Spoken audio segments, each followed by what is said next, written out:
Hey Fins fans, Mike here, and today we're diving into a look back at a significant trade from a decade ago that brought wide receiver Kenny Stills to the Miami Dolphins.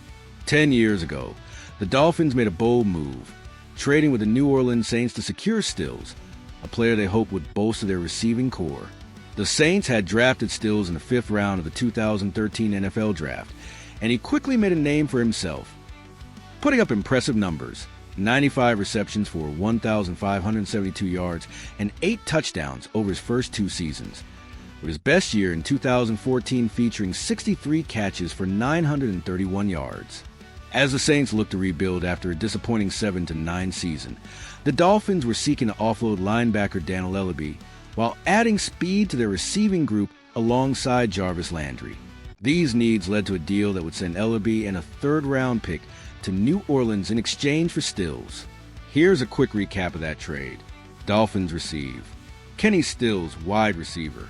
Saints receive Daniel Ellerbe, linebacker. 3rd-round pick in 2015.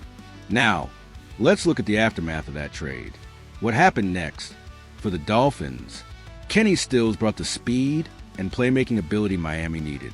In his first season, he was the 3rd option behind Landry, but still managed to catch 27 passes for 440 yards and 3 touchdowns.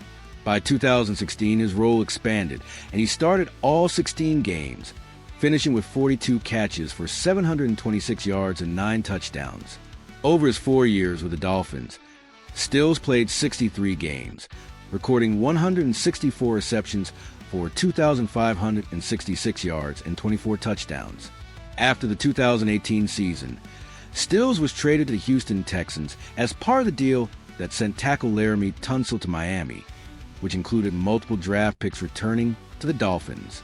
Stills would go on to have a brief stint with the Texans and later return to the Saints before retiring. For the Saints, Daniel Ellerbe's time in New Orleans was marred by injuries, and he struggled to make a significant impact, playing primarily as a role player. Though he racked up 83 tackles and contributed in a limited capacity, he was ultimately released, and he later signed with the Philadelphia Eagles, where he won a Super Bowl. The 3rd-round pick the Saints received turned into cornerback P.J. Williams, who has had a solid career, providing depth and experience in the secondary for several seasons. Who won the trade? Assessing the trade's impact can be tricky. Kenny Stills was a valuable asset for the Dolphins during his time with the team, providing big plays and contributing to a competitive offense. However, he only spent 4 years in Miami before being traded again. On the flip side, while Ellerbe didn't live up to expectations in New Orleans, P.J. Williams has been a serviceable player for Saints. In a way, it might be a draw. But if we had to lean one way, you could argue the Dolphins got the edge, especially since Stills was part of the pivotal trade that brought Tunsil and additional draft capital to Miami. All right, Fins fans, what are your thoughts on the Kenny Stills trade from 10 years ago? Do you think it was a successful move for Miami? Let me know your take in the comments. If you enjoyed this retrospective, hit that like button, and don't forget to subscribe for all the latest Dolphins news, trade analyses, and more. Until next time, stay hopeful and go Fins.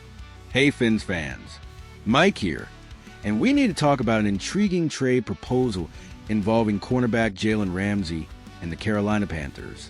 According to David Latham from Last Word on Sports, the Panthers could significantly bolster their secondary by trading for Ramsey, who has been in the trade conversation for a while now, with J.C. Horn leading the way. Carolina is looking for a quality starter to pair alongside him. Currently, they have veteran Michael Jackson slated for that spot, but while Jackson is a solid backup, he's not the ideal starter they need to solidify their defense.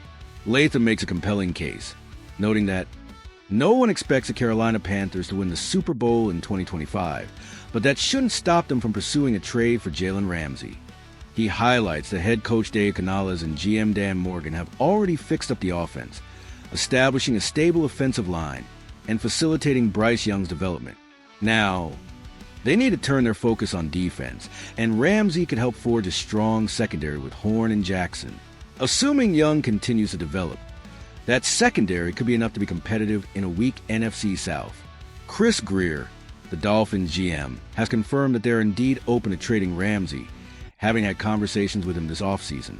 At 31 years old, Ramsey still brings a lot to the field. He posted a completion rate against of 62% and a passer rating of 83.2 in 2024. Comparison-wise, Jackson had a completion rate against of 66.7% and a passer rating of 106.5. Having Ramsey in the mix would be a significant upgrade over Jackson as a starter. However, the financial aspect of Ramsey's contract, which is worth $72 million through 2028, might limit what the Dolphins could get in return. It's unlikely they'd receive more than a day 3 draft pick in any trade for him. While that large deal might raise some eyebrows, the good news for the Panthers is that there's no guaranteed money remaining in Ramsey's contract beyond 2025. This means they would take on minimal risk by making the move. Furthermore, if the Panthers found themselves in the same situation again in another rough season, they have the option to trade Ramsey at the deadline to recoup any investment made. In summary, this proposed trade could be a win-win for both teams. The Panthers would gain a proven star cornerback who could make an immediate impact, while the Dolphins could clear some salary cap space and get a draft pick in return. All right, Fins fans, what do you think about the idea of Jalen Ramsey heading to the Panthers? Would you support the trade for the Dolphins, or do you think they should keep him around? Let me know your thoughts in the comments. If you found this analysis intriguing, hit that like button. And don't forget to subscribe for all the latest Dolphins news, rumors, and updates as we move through the offseason. Until next time, stay hopeful and go Fins.